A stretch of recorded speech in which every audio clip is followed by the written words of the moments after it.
All right, so today we're diving deep into the rise of SKIMS. Pretty fascinating stuff. Yeah, definitely. Going from, shapewear startup Yeah. to multi-billion-dollar brand, now partnered up with Nike. Hmm. It's quite a story, really is. We've got a bunch of sources to pull from, Yeah. magazine articles, a business briefing, even a YouTube video essay. Interesting. Offers a little more of a skeptical take. Yeah, I always like hearing those sides of things too. Gives us a nice, well-rounded view, I think. Absolutely. And I guess the mission here is, can they really balance all this hype with, actual long-term success and substance? And there's some interesting stuff, like they had that initial name controversy. Uh-huh. Then they really seem to strategically use celebrity. Oh, yeah. And then Nike sees them as the key to kind of reclaiming the women's activewear market. Yeah. It's a lot to get into, but should be pretty interesting. Totally. So let's go back to the beginning. I mean, SKIMS was co-founded in 2018. Mm-hmm. Kim Kardashian, Emma, and Jens Greed. But it wasn't always called SKIMS, was it? It wasn't. You're right. Yeah. They launched as Kimono. Yeah, and that's where they ran into that the first bit of trouble. Yeah, they did. The accusations of cultural appropriation. Mm. And then the YouTube essay actually suggested Mm-hmm. that this might have been deliberate, like a PR move. Oh, wow. So I'm curious, like, how much do you think controversy actually helps a brand? Especially in those early stages. Yeah, especially early on. I think it's tough to say it's a double-edged sword.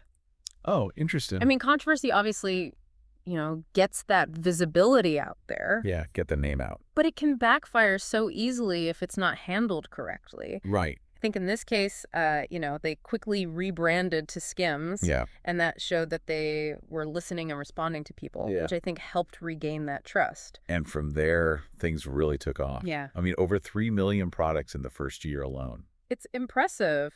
Yeah, and this wasn't like a vanity project. Right. This was tapping into a real demand. So what do you think drove that initial success?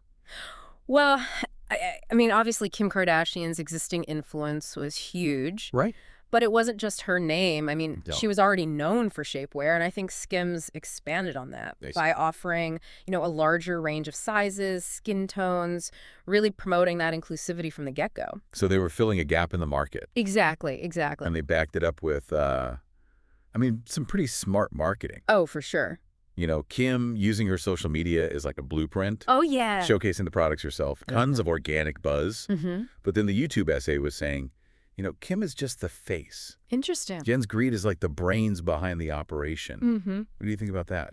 It's true. I mean, celebrity branding often involves a team effort. Right. And Kim's influence is undeniable, but Jens Greed brings, a deep understanding of the industry, of fashion and retail. And he also co-founded the company ITB, which launched Frame and Mother Denim, very successful brands. So it's not just hype, there's actual strategy. Yeah, I'd say it's that combination, Wow. celebrity power with business savvy. I like that. Potent. That's a good word for it. Yeah. And speaking of strategy, can we talk about Kanye for a sec? Sure. Like his influence, the minimalist branding, neutral color palette. That was all him, right? Yeah. Yeah, he played a key role in shaping that initial brand aesthetic. I think that's what, set them apart from a lot of the other brands, like that overly feminine and frilly lingerie world. Totally, yeah. It's almost like they wanted to be more, modern and inclusive. For sure. Like the anti-Victoria's Secret. Yeah, exactly. Which resonated with a lot of women looking for something different. Mm-hmm. I mean, they were selling comfort and confidence, not just sex appeal. Yeah. They weren't afraid to push the boundaries either. That's right. And we'll see that as we get into some of the later product launches. We'll get to that. One of the things that struck me was how SKIMS expanded beyond shapewear. Okay. Through these really smart collaborations, like the 2021 Olympics. Yeah. Partnered with Team USA, official underwear sponsor. Seemed like a really savvy move. Yeah. It really was. It was super strategic. Yeah. It really signaled a move into athletic wear. Okay. Which we know is a booming market, especially for women. Right. And that's even before Nike was on the horizon. Oh, yeah. Way before. They were already thinking ahead. They were laying the groundwork for that future expansion. Wow. And then they didn't just stop at the Olympics. No. You have Fendi, Swarovski, Dolce & Gabbana, even the North Face. Really? The North Face? Wow. They were playing both sides, high fashion, mass appeal, the whole thing. I'm curious, like, why those brands specifically? What were they trying to achieve? Well, I think each collaboration had a different purpose. Okay. So Fendi elevated their image, right, associating them with luxury craftsmanship. Hmm. Swarovski, added a little glam. Yeah. Dolce & Gabbana brought that uh, European sensibility, I guess. And then Right. the North Face tapped into the outdoor and athleisure trends. So it wasn't just about putting a logo on something. No, definitely not. They were using these collabs to shape their brand Exactly, reaching new audiences. without alienating their core customer base. Right. That's a tightrope walk. It is, yeah, but they were able to do it even with the high-end stuff. Wow. They maintained their focus on the comfort, the inclusivity, the diverse sizing. Okay, so we talked about origin story, the marketing, the collaborations. Mhm. Let's dive into the products themselves. Yeah. I mean, they didn't just stop at shapewear and athletic wear. Not even close. They diversified swimwear, loungewear, socks, even launched a men's line in 2023. A men's line, really. That was a big part of the growth strategy. It's almost like they were creating a SKIMS world. Yeah, a whole lifestyle brand you can buy into. Yeah. So what do you think drove this diversification strategy? It was about capitalizing on brand loyalty and, meeting all these diverse needs, Okay. a wider range of products, gives their customers more reason to shop. Right. Attract new customers who may not have been interested in, just the shapewear. It's classic business expansion, but done the SKIMS way. Exactly. Very on brand. And they weren't afraid to take risks, even if it meant a little controversy. Yeah. That ultimate nipple push-up bra that got people talking. Oh, yeah, that was a big one. I mean, some loved it, some didn't. Right. But it was a perfect example of how they push boundaries, challenge those traditional notions Yeah, it's true. of lingerie. Mm. But, I mean, wasn't that criticism inevitable? Or what? When you're innovating in that space, you're going to get some backlash. Oh, for sure. So how did SKIMS navigate that? Well, they addressed it head on. Okay. Said, the bra was designed for support and comfort for a wide range of breast shapes and sizes. Yeah. Really emphasized their commitment to, the inclusivity and body positivity, Right. which I think really helped mitigate that negative feedback. So they were willing to have those tough conversations. Yeah. Which I think is important. Oh, absolutely. Shows they're not just avoiding controversy, Right. but they're not shying away from it when it comes up. They know how to handle it. They do. And then all this momentum led to their first flagship store in New York, Yeah.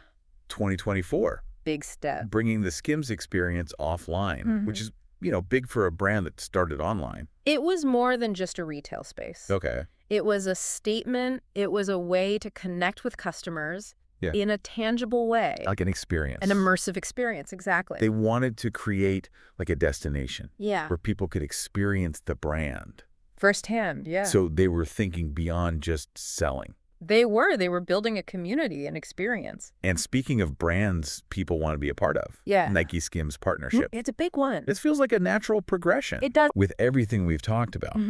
But can they maintain this balance Right. of hype and substance? At this global level. Yeah, now that they're scaling up. That's the million-dollar question, isn't it? It is. One we'll explore as we dive deeper into this partnership. We'll get into that for sure. I mean, this Nike partnership, it really is a fascinating case study. It is. It's a first for both brands, Yeah. creating a completely independent entity just focused on women's activewear. It's a big deal. A lot to unpack. It feels like a huge power move for SKIMS. So what's each brand bringing to the table? Okay, well, Nike, they bring, that global reach. Right, that massive network. Decades of experience in, performance technology. They're the giants, right? Yeah, the giants of sportswear. And then you have SKIMS. Okay, what do they bring? They have that deep understanding of the female consumer, Okay. the commitment to inclusive sizing. Yeah, which is huge. And then that cool factor we keep talking about. Right, but is that enough? Yeah. To compete with, the big players in women's activewear. We're talking Lululemon, the giants. We are, and that's where the substance comes in. Okay. The briefing actually highlighted some key advantages. Like what? Like, they have the potential for truly superior technical innovation, Okay. combining Nike's performance expertise with SKIMS' focus on fit and comfort. I see. So it's not just about looking good. It's about feeling good. Exactly, performing well, too. Right, right. And then you have the inclusivity factor. Yeah. SKIMS is known for offering, wider range of sizes, styles. Those traditional activewear brands. Yeah, and that aligns with, the whole movement towards body positivity and fitness. It's very timely, I think. It is, absolutely. And then let's not forget the Kim Kardashian effect. Right. Can't forget about that. Combined with that Nike brand recognition, they could really attract those younger consumers. I mean, the briefing even mentioned an Instagram post of just the logo. Yeah. Got over 450,000 likes in a day. That's insane. That's power. It is, but the YouTube essay brought up an interesting point. Oh, what that? It suggested relying too heavily on Kim's image Okay. could actually be a risk. How so? Well, what if her popularity fades or she gets caught up in some controversy? That's a good point. It reminds us that, building a brand Yeah. requires more than just a famous face. More than just hype. You need quality, you need smart marketing, strong brand identity. Substance. Exactly. And it brings us back to that core question. The balance. Can they balance the hype with the substance for the long haul? What do you think? Game changer or just a fad? I think it has the potential to be truly disruptive. Okay. I mean, the women's sports market is exploding right now. It is. And Nike SKIMS is entering at the perfect time. Okay, yeah. The briefing even mentioned Nike's market cap has increased by $5 billion since the announcement. Wow, that's huge. That's a serious vote of confidence. It is. But what does this mean for SKIMS?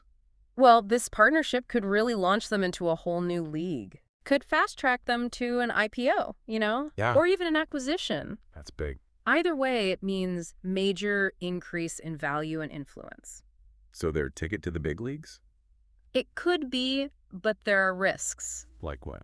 Well, maintaining their brand identity within this partnership is going to be crucial. What do you mean? Can they blend the SKIMS aesthetic Mm-hmm. with Nike's performance approach without losing what makes them unique? It's tricky. It is. It's a tough balance. Right. Got to leverage Nike's strengths without losing themselves. Exactly. And then there's the whole production side of things. Oh, yeah? The YouTube essay talked about how SKIMS has struggled in the past to keep up with demand. Right. Can they scale up to meet the global demand?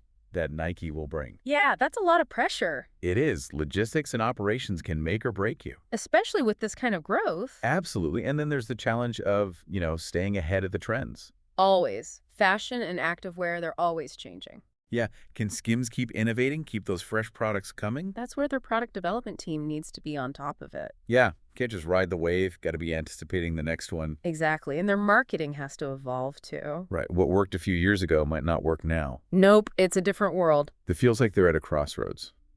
That's a good way to put it.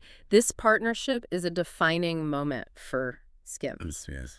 Huge potential, but significant risks. So let's get optimistic. What's the best case scenario? Okay, well, imagine Nike SKIMS becoming like the go-to brand for all female athletes. I like it. From Olympians to, your weekend warriors, Have one. dominating the market globally. Okay, I'm seeing it. And then they could use that success to expand into other categories. Oh, interesting. Build on the existing lines, loungewear, swimwear, Mm-hmm. maybe branch out into footwear, accessories. Full package. A true lifestyle empire, Wow. catering to every aspect of a woman's life. And with that focus on inclusivity and body positivity, Right. I mean, they could really challenge those, traditional beauty standards. That have dominated the industry for so long. Yeah, it would be It amazing. would be a vision worth striving for. It is a world where women are empowered to embrace their bodies. Regardless of shape or size, Love it. SKIMS could lead that charge. Okay, now you've got me dreaming. But let's not forget about SKIMS' own potential. Right, separate from Nike. They can stand on their own. Yeah. The briefing talked about the possibility of an IPO Yeah. or even an acquisition down the line. It moves. If they keep going like this, they could become a major force. An IPO would be huge for them. It would. It would really signify their arrival on the world stage. Yeah. And even without going public, Mm-hmm.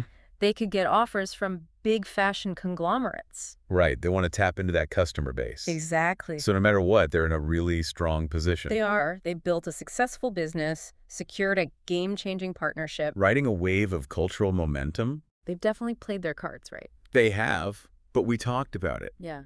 Maintaining this level of success It's requires that adaptation, innovation. understanding their audience. Can't rest on their laurel. They can't. They got to keep pushing, evolving, taking risks. That's what makes this whole story so compelling. It really is. Will they keep it up, or will they be another cautionary tale? That's the question. Peak too soon. Only time will tell. It's going to be fascinating to watch. It really makes you think, like, how many brands can do what they're doing? This high-low strategy, high fashion, with mass appeal. It's almost counterintuitive. It is. It speaks to their understanding of their customer. Yeah. They know how to appeal to everyone without alienating anyone. In social media, they've mastered it. Oh, yeah. Creating those viral moments. Like, remember when all those celebs were posting in SKIMS loungewear during lockdown? Oh, yeah. It was genius. Pure genius. Their campaigns are always playful, provocative, inclusive. Yeah. Reflects their brand perfectly. Yeah. They know how to make shareable content, stuff people want to talk about. They've cracked the code They have. of modern marketing. They really have, staying ahead of the curve in a world that's constantly changing. What's the key? What do you think? Their willingness to experiment and adapt, I think. Okay. They're not afraid to try new things. That's true. Men's line, luxury brands, TikTok challenges, they do it all. Always pushing those boundaries. Always trying new ways to connect. And it's paying off. It is Loyal customers who appreciate it all. the inclusivity, the quality, the fun. It's powerful. They've built a brand people want to be a part of. They have. It's not just about the products. No. It's about what the brand stands for. That feeling comfortable, confident, empowered. I'm even more impressed with their journey now. Yeah. From that controversial name to global domination. It's quite the story. They're more than just celebrity back. They are. They have substance, they have strategy, they have a vision. Smart decisions, partnerships, understanding the consumer. They've blended height and substance like no one else. And it all started with that simple idea, Yeah. shapewear that makes women feel good. And now with Nike, who knows what they'll do? It's exciting. Maybe they'll become the next Nike. Maybe they'll surpass them. It's a reminder that success belongs to those who adapt and innovate. And challenge the status quo. So for our listeners out there, Yeah. what other industries could use this SKIMS approach? That's a great question. This blend of innovation, inclusivity, and savvy marketing. A brand that really resonates with people. It's a question worth exploring. It is. The SKIMS story proves anything is possible It does. when you have that great product and a powerful vision. Absolutely. Thanks for joining us on this SKIMS deep dive. Yeah, thanks for listening. It's been quite a journey, It has. and we can't wait to see what they do next. Me neither. You know, it's funny, when you think about a shapewear, like, it's not exactly the most, Glamorous. yeah, exciting product, Right. but they made it cool. They did. Aspirational, even. Yeah, I mean, they took something Mm-hmm. traditionally seen as functional, almost embarrassing, Right. and turned it into, Confident. self-love. Yeah. A real shift in perception. And it's all been so strategic. Oh, yeah. Every aspect of the business, the product development, the marketing, the collaborations, It all works together. every decision seems To calculated. build that image. Yeah. Modern, inclusive luxury. They've been really good at, reading the cultural landscape. And adapting to it. Like, think back to those early days. Right. Launching when body positivity and inclusivity were gaining traction. Huge. They tapped right into that. Made it their core. Yeah.